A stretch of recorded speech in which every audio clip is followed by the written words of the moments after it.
welcome, everybody. This is Coach D. Durrell Spears here once again on the Coach D. Durrell Spears TV. I am going to be interviewing a very interesting lady. Her name is Miss Emmy from the state of New York. She's going to talk about her love life. She's going to talk about um, her experience relationships. She's going to come with a very unique standpoint based on her profession and things that she has indulged in the past. And she's going to talk a lot about the myth of monogamy. She's going to talk about why she has come and how she has evolved in that understanding based on her own experiences and things that she has seen in life. So she's going to come with this. And I know I talk a lot about monogamy. You all who have watched my videos, you do understand that I basically preach monogamy. I also preach honesty, and also the fact that I want people to be upfront with the things that they want. And I also have the understanding that not everybody is going to want a traditional relationship. And so as we talk about the things today, Miss Emmy's going to give her unique perspective based on things that she has encountered, based on her profession, and she will allow us to maybe look at things from another perspective that we may have not thought about. So I'm going to go ahead and bring her up. And before I bring her up, I'd like to say to everybody that's listening, I appreciate you all for subscribing. I appreciate the growth in my channel. And I'm going to continue to try to bring you as many banging interviews as possible. Miss Emmy, how are you doing today? Hello, I'm doing great. How are you doing today? Good. I'm glad you're here. You look great. You look happy, everything. I want to say before Thanks. we get started, I definitely enjoyed the prep for the show. As we talked and communicated, it was very seamless. We talked a lot in depth about a lot of different things. And I really did enjoy that interaction. I'm looking forward to possibly doing multiple shows to talk about a variety of different things. So for this particular show, Miss Emmy, I would like you to first introduce yourself and tell us about you. Well, my name is Emmy, like the TV awards. I've been working in the sex industry for about 10 years. So I started off with foot fetishes in NYC at a place called the Foot Palace. The Palace. And Oh wow! I heard now. I talked to you about the dungeon. That's gonna be a show for another day. But the Palace, that's interesting. But go ahead. I started off at the Foot Palace, and it led to the House of Domination, or some people refer to it also as the dungeon, because a lot of people that liked to worship feet also like to worship a woman as well. So then it led to the House of Domination. After the House of Domination, I went into escorting. And then after escorting, I went into exotic dancing, both in Manhattan and also in Miami-Dade County. And after that, I just kept doing my massages. So I'm really well versed in the sex industry, and at the present moment, I'm taking on a few clients at my discretion, not at the pace that I was taking them on before. But just basically, as long as we're both comfortable, we're having fun, then I'll see the client. Okay. Sure enough. And so I want to say, I do appreciate you for coming out, and you basically, as we talked, you talked about you being in the sex industry, and not, that's something that not the everyday person would do, but also be open and pretty secure in yourself in talking about it. So we definitely have a lot of questions to ask in regards to that. Now, the number one question that I'm going to speak of, and this is something that you brought up in email, and so what I want to touch upon is your perspective on monogamy, and I want to talk about your dating experience prior to the sex industry. And I know the sex industry also influenced that perspective, but I want to talk about how you feel about monogamy and talk about your dating experience and your working experience that led to you having the perspectives that you have. My dating experience started in college. I attended the University of Maryland College Park. I have my degree in psychology, Okay. and uh, during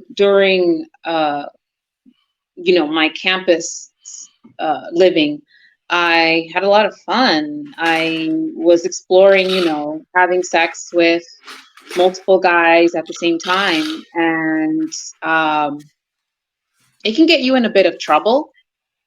But the main thing is to help them to understand, to help people to understand that upfront, I'm not yours.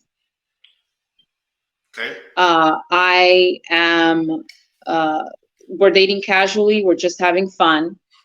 I never said I was yours. And just because we're sleeping together does not mean that we're in a relationship. Okay. Now, the reason why I decided to take on this non-traditional perspective was because I saw that a lot of people in monogamous, and I say that with air quotes, is because sometimes, a lot of times, one person or both were not being monogamous in the relationship. They were just pretending to be Right. monogamous. Okay. And there was a lot of tension in those relationships, people checking each other's phones, people asking, who is that person? Who is that person that you are with? People stalking people. There are a lot, I associate, and still to this day, a lot of negativity with monogamy because it is monogamy with air quotes.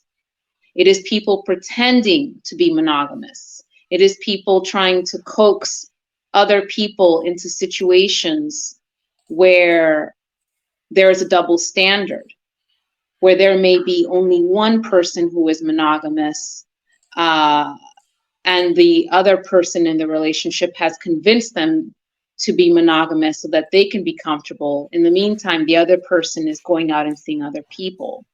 So Right. I just took a whole dislike to the dishonesty of the whole situation of monogamy. I don't feel that most humans are naturally monogamous, including women, even if it's just by thought, even if you're being intimate with the person, your partner, and you're thinking about somebody else, or you're chatting with someone else online, but you're not physically intimate with that person. Uh, isn't that still not monogamous? It just seems comical to me. And so I decided, I'm just going to keep things casual. It seems safer anyway to keep things casual so that nobody thinks that they own me. And so then I decided to just go into the business of escorting because it just seemed like a lot of fun. Okay. So let's Hmm. talk about that. You did say, hey, in college, I experimented. I had multiple partners. It was casual. I enjoyed it. Yeah. Then you start kind of looking at monogamy for what it is and the phoniness of it per se. And then you basically felt like it was just a myth. It's something that people taught, people put on a facade. But in many ways, people not only physically cheat, they also emotionally cheat and things of that sort. And that is true. That does happen a lot. And you kind of coined this issue about someone owning you. Now, a relationship shouldn't. If someone's trying to own you, or if you came that perspective, that to me is about control, not necessarily love and monogamy. So, but I do get that you kind of using that term for a specific reason. Now, kind of talk to me about when you decided to become a sex worker. What led you into it? Was it financial, or was it because you just like having sex and then getting paid for Well, I was on the brink of graduation, and I understood that I could either go into a master's program or start counseling, which I did. I actually did about a couple of years of social work at a domestic violence center in Maryland, because uh, uh, I'm from the DC, Maryland area, even though I've been living in Okay. New York City for 13 years. I'm originally from the DC, Maryland area. So I was working at a domestic violence shelter with women and kids. I was also working in the office, helping women get their protection orders. And I enjoyed doing all of that. But Okay. at a certain point, I understood that I was going to move to New York City. I Okay. understood that I was going to be um, moving into a more me centered, what is going to individually, specifically satisfy me type of lifestyle.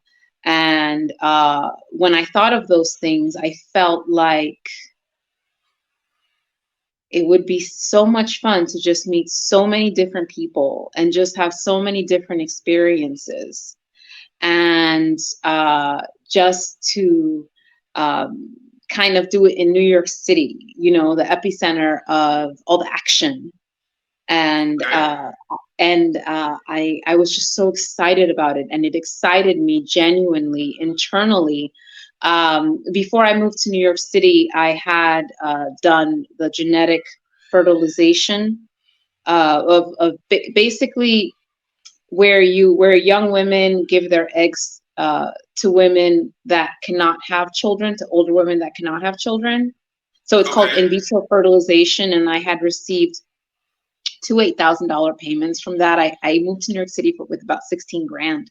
So it wasn't financially motivated. It was purely, what's going to make me happy? How can I have fun? Right. Right. Right. Okay. Hmm. Interesting. Okay, so you Hmm. you went through that route, you went through that Hmm. track, and you dove into the business, and then let's kind of talk about the clients because I think in talking to you, previously you talked about the type of men who are a lot of them were attached or married, and so on. So let's talk about that interaction that you had with these quote unquote guys who pretended to be monogamous, but they were basically sneaking around and doing what they were doing.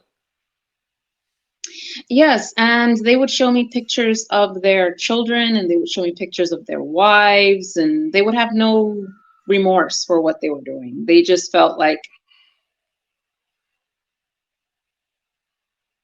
it is what it is. So let's kind of continue at this point. Um, we were talking about as far as the type of people that you were meeting. A lot of these guys were married. A lot of these guys were in relationships. They were doing what they were doing, and it seems like to be like you said. You said they didn't care. How did you feel about it? Did that make you think some kind of way about them, or was it just more business, or it just was didn't really matter, or as they kind of voiced being nonchalant about what they were doing? Initially, I did judge them, and as a result, I judged myself. Okay. But then I realized that I was having a lot of fun with them, and they were helping me to live a better lifestyle. Okay. And then I started to become very appreciative of them, Okay. and I started to value their friendship, and started to judge myself less also as a result, because I felt that maybe they were onto something. I Okay. felt that maybe, uh, women didn't mind being lied to. As a matter of fact, maybe women preferred being lied to. Hmm. Okay, that's interesting. Kind of go more into that. Like, so were you speaking more in lines of just other women, or what about yourself? Did you feel like you were also in that same department, that same group also of women that don't mind being lied to, or women are okay with it, or I felt like I was being realistic about the whole situation. I felt like anything that they lied to me about were things that they maybe that I should not know about. Okay. And that the things that I was lying to them about were things that they should not know about. Hmm. So I felt like we were just being mature adults, having fun in the moment, and taking life from a realistic perspective, which is, to be quite honest, I feel like about 90% of us are non-monogamous, but we just hide it from each other. Okay. Okay. And That's and I I was, after I realized that, I was completely comfortable with everything. okay. So it appeared to me once you came to that realization, it was more like, this is what it is. This is what life is. This is what my relationships are. I accept it for what it is, no good or bad, and I'm just going to pretty much function from this standpoint. Exactly. And then when you said that, it brought to mind the whole Disney fairy tale Okay. that we were discussing pre-interview. Is that life is not a fairy tale. You have to take the good with the bad. Right. There are good sides to every person, and there are bad sides to every person. And there are good sides to life, and there are bad sides to life. And for someone to expect everything to be like a Disney fairy tale where the prince comes and sweeps you off your feet and takes care of you for the rest of your life, Hmm. and while being at the same time loyal, I just feel like maybe that happens in maybe 8 to 10% of relationships. Okay. And then the other 90 to 92% of relationships are monogamy. Hmm. So I Okay. decided not to. I decided not to participate in the lie. Okay. And I get that. So that's the realization that you came to. That's your pretty much your truth and things of that sort. So were you dating as you were working? Did you have casual relationships or like I for have no long? idea. I have no idea.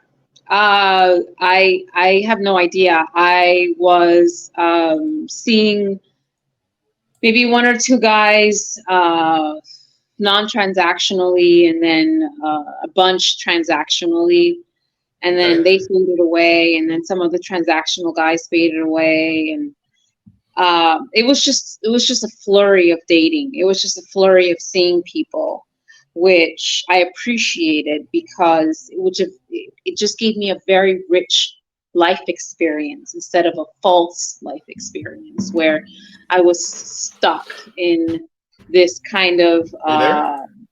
yes, I am. Can you hear me? Oh, go ahead. Go ahead. Yeah, it kind of went out a little bit, but go ahead. I can hear you better now. Okay, let me know if you can hear me. Yeah, I can hear you. You're good. You're good. Can you hear me? Okay. Yes, I can hear you. Okay. I've been hearing you loud and Okay, go clear. ahead.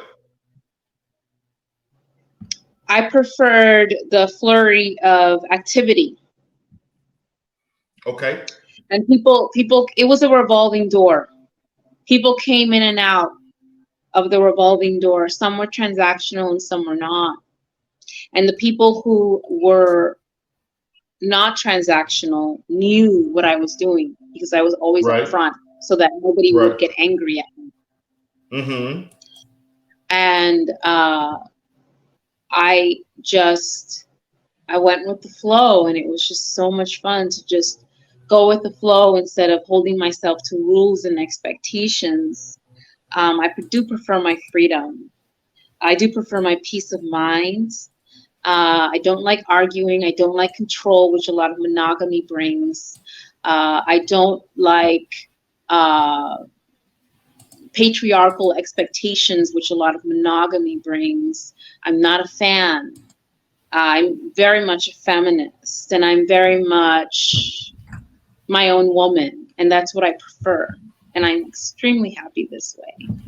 Okay, good. Okay. So, would you say in your adult, did you ever have a relationship that was, you've never had a serious relationship or a romantic relationship that was based on true, genuine feelings for one another? Or have you ever had any experience with that? Oh, yes, I've had experience with true, genuine feelings, but the irony of that was that we weren't sleeping together. You were We, not sleeping together. we were not sleeping with each other And why were you not sleeping together? Was there a reason for that? because of long distance. Okay, the distance was far out. Yeah, the long distance the person was in the West Coast and I'm here in the East Coast. And we had these very strong, deep feelings for each other, but it was almost as if we met, if we actually decided to come together physically, it would be a combustion. Okay. It was very strong. It was a very strong feeling, even from a distance. And it was so powerful that when we actually decided to break it off, I was very emotionally distraught, and I had never had those feelings before for someone because I'm just such an independent person. Mm-hmm. Um, but yes, I have loved. It just takes me a it just takes me some time to love because Okay. I understand that people are approaching relationships from a false standpoint and a false monogamous standpoint. I feel like monogamy is a myth, is for the most part. I feel like maybe about 8 to 10% of relationships are truly monogamous, and the other percentage of relationships are just monogamous with air quotes, where the other partner is being successfully lied to either voluntarily or they are not aware. And I just don't want to participate in that system. And so for me to actually have coming in with this wise knowledge, and coming in and still being vulnerable and exposing my feelings to someone was a big thing for me. And I was surprised that it happened long distance and even without any physical intimacy. I was just so surprised that Mm-hmm. it was one of the deepest relationships I had ever had, and it just completely took me by surprise and shocked me. To be quite honest, I feel like the deepest love that anyone can feel is perhaps the love that a parent feels towards a child. I Right. feel, yeah, I feel like because, and I say that because I have experienced that as well. Not because I have children of my own, but because when I was growing up, I have a Dominican background. Both my parents are from the DR, but I was born in Washington D.C. Right. and my mother had 10 kids. I'm one of 10, Oh wow. That's a and rarity these days. these days it is a rarity. Yes, it is. And so my mother, she wanted to be independent too. So she left us with our brothers and sisters at home starting at age 8. I was responsible for feeding and changing diapers and taking care of, making sure that they were all safe. And I didn't have a childhood. I did not have a childhood. I did not have an adolescence, and I was not a proper teenager. And so I had a lot of responsibility growing up, and I felt so extreme love towards my brothers and sisters. They felt like my children, and Hmm. I sacrificed a lot for them at a very early age. And when I was finally able to move on from that environment, I finally realized, hey, I haven't done a lot for myself. Right. I haven't been allowed to do a lot for myself, and I just experienced freedom, and it was so exhilarating to just have all these experiences with so many different people. It was freeing, it was exhilarating. Oh wow. So you had a very interesting childhood in which you had a lot of responsibilities. And I think once you became an adult, you basically just wanted time for yourself. You didn't get that as a kid. No, I did not. Do you have any resentment towards your mother for that? I had resentment towards my mother and my brothers and sisters. I had Okay. resentment towards everyone that I had to work out. But then I realized that they taught me a lot and they helped me to feel a lot. And that I'm so grateful that they're all alive and that they're all doing well. And I realized that that was just the cards that I was dealt in life, right? Everybody's dealt different cards in life. And those were the cards that I was dealt. I was not dealt 4 aces. Right, I was right, not right. I was not dealt a full house. And right, right. I finally realized that's okay. Yeah. I I'm mean, I'm okay with that. I feel a lot and I earned a lot and I have a lot of compassion towards my fellow human beings, more compassion than I see that other people have towards their fellow human beings. And I think that it came from taking care of children at such an early age. right, right, right. So what's your relationship with your mom and your siblings as we speak? That's a very interesting question. I don't have a relationship with them right now. I asked them to please give me my space. I told them that I need some distance because they insist on my being the older sister and on continuing to take care of them, not just emotionally, but also monetarily. Oh wow. Yeah, yeah. They want to keep the same dynamic going. And The when I same realized dependency on you is what I'm the hearing. same, exactly, there you go. Yeah. They wanted to keep the same dependency on me going, and I had no choice. And I said, you know what? I'm going to have to cut them off. Right, right. So is this how long have you cut them off per se? About 5 years. Oh wow. hmm Now in that 5 years, are you all still seeing each other, or you haven't seen them, talk to them, or what's the I type? Do you haven't have I any? haven't seen them. They tried to contact me via my social media, via my emails, via other forms. And I gently explained to them, I've moved on with my life years ago. Please move on with yours. I do firmly believe that once you are done with certain lessons in a relationship, that it is time to move on from those relationships. And I feel like I'm done with those lessons. I'm done with those. Once you get into a room with someone and you have nothing to say to that person, it's time to move on. Okay, so are you saying that is that more grounded in the fact that they want something from Perhaps. you? Okay. As I'm hearing you say this, it sounds like you were overwhelmed that led you to that decision. This was not like an easy. This sounded like this was something that nearly drove you insane, or something where you felt like this was the only option I had in order to maintain myself.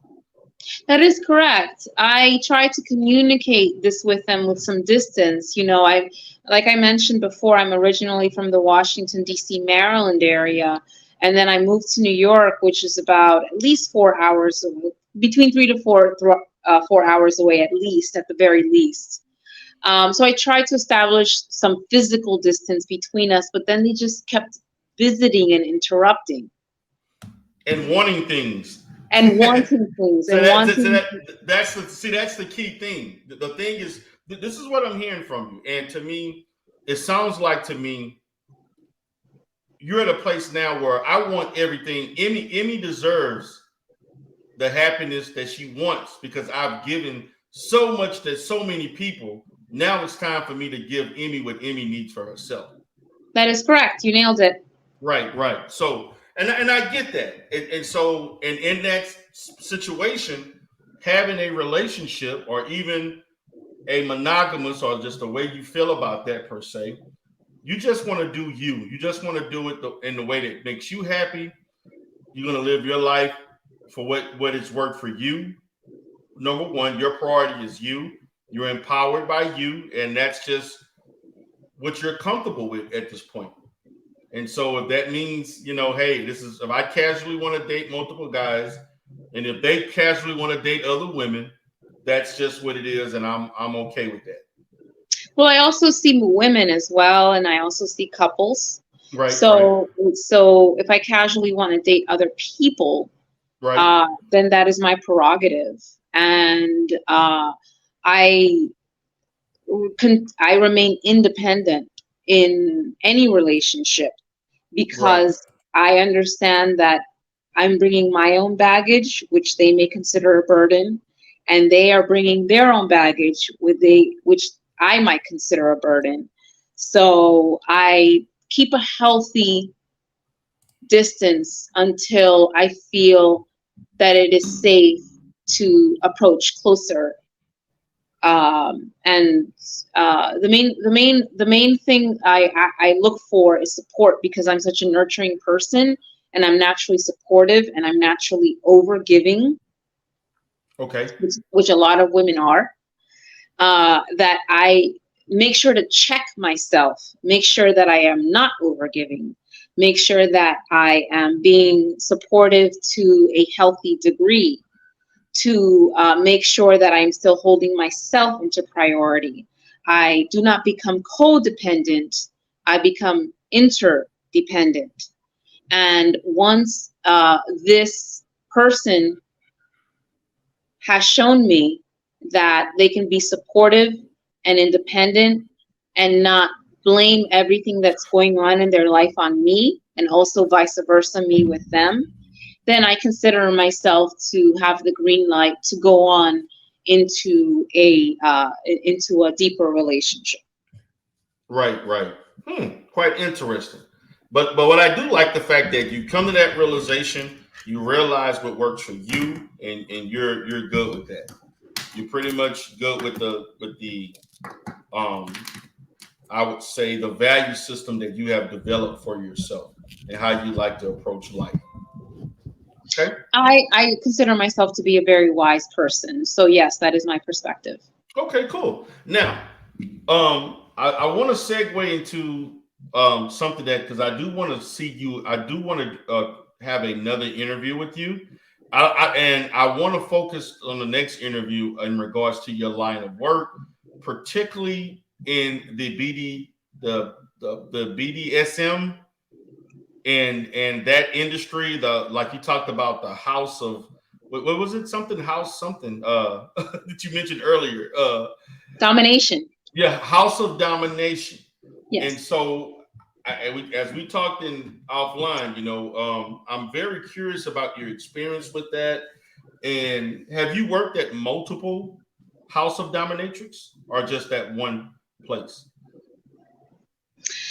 The Foot Worship Palace was a semi house of domination. And Okay. then I moved on to another house of domination called Rapture. Both were in NYC. And yeah, I also worked independently off of Craigslist, Okay. uh, which required more vetting. Right, The right. houses of domination were safer to work in because if there was an unsafe client, then I could just leave the room and contact one of the owners. Right, right, right.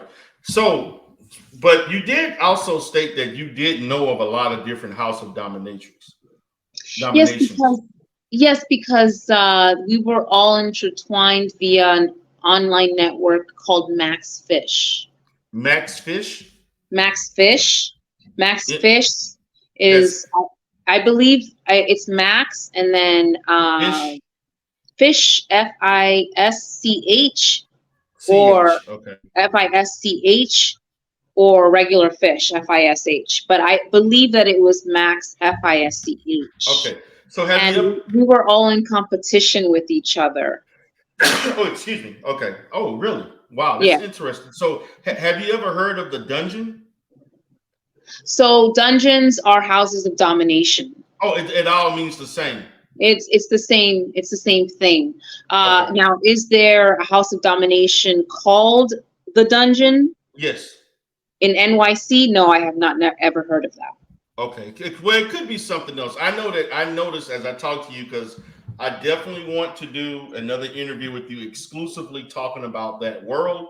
I did kind of explain that there are people within my sector that have offline admitted but not online. And I know you kind of talked about how far you would like to go with it. We're going to talk a little bit more about that, but I did want to preface on that a little bit in this interview because I find it very fascinating, and I think that there are a lot of people that would like to hear another perspective outside of some of the people that we know that are in New York who engage in that same field of work. And I know things that I would like to talk to you about is the kink list stuff, the process. Is there any level of recruitment for that, or this is more like independent women that come together and do this, or is there anything like that that goes on as far as how people break into that type of world? Is it like people that put you on, or you just meet people per se in certain You have to environments? search for it. You have to search for it. You have to look for it. It's purposely underground because Right. it does not want to attract a lot of, and I'm going to use my air quotes again. It doesn't Okay. want to attract a lot of vanilla people. Right. Vanilla, Right. vanilla meaning mainstream. Oh, I'm looking for the family with the husband and the kids and the house and the cars. So we try to steer clear of that. We look for people Okay. outside of that world. Okay, sounds Mhm, good. mhm. Okay, so we're going to go ahead and wrap this up. This has been a very, very, very interesting. I enjoyed it. I got to do some editing on this one because of the delay, but I like to have unique perspectives. I like to have different perspectives. My earlier videos were more or less with more vanilla situations, I would say. And the last two, I had another lady. Her name is she comes from a polyamorous situation, and she has a lot of similar views as you do in regards to monogamy and her sexuality and so forth. You all are very similar. So that my last two have been more kind of a deviation from the vanilla situations that we talked about. So, um, any last words before we end the live stream or the interview? Oh, well, thank you for having me on. Okay. I appreciate that you appreciate my perspective. Not a lot Yes, of I people do. do. A lot of people shut me down. Wow, really? Yeah, even Yeah. I can't even tell them half of what I told you. They shut me down right away. They don't want to hear what I Wow. have to say. I have so many ideas with you. Like I'm Yeah, actually thinking at least I would like to do at least two more interviews. sounds good. Because I know for a fact when I do the next interview on the House of Dominatrix, it's going to spark some other stuff. And I just there will be. And I'm actually thinking about um, if you are up to. Are you okay with going live talking I about am. these? I am. I am. Oh, you go live. Okay, cool, cool. Because I'm also thinking about even doing a live stream with you to talk Well, about that this. would be fun. Yeah, to get Ye- people's perspectives Yes, right yes.